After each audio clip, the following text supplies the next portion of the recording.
পান করে রোজা ইফতার করে, সেই মানুষটাকে আপনি যদি রোজা অবস্থায় যদি আপনি যদি তার রোজা ইফতার করান, আল্লাহ বলেছে আপনাকে হাসরের ময়দানে ভালো ভালো আপনাকে আল্লাহ খাবার খাওয়াবে ইনশাআল্লাহ। বলুন আগামীকাল থেকে কোনো ব্যক্তি যদি আপনার বাড়ি পাইলে গরিব মানুষ যদি থাকে তাকে রোজা খেতে হবে আপনাকে। কেন আপনি খেলেবেন না? আপনার কিসের অহংকার? আপনি আজ বড় কিসের জন্য আজ আপনি বড় খেয়েছেন? আপনাকে কে টাকার মালিক করেছে? একমাত্র আল্লাহ। আল্লাহ যদি আপনাকে একবার হুকুম করে দেয়, এ বান্দারা তোমরা শোনো, আল্লাহর হুকুম মানতে হবে, আল্লাহর হুকুম মেনে চলতে হবে তোমাকে।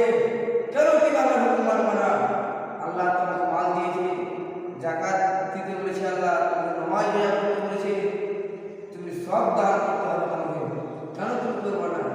তুমি মুসলমান দাবি করতে পারো না? ইনশাআল্লাহ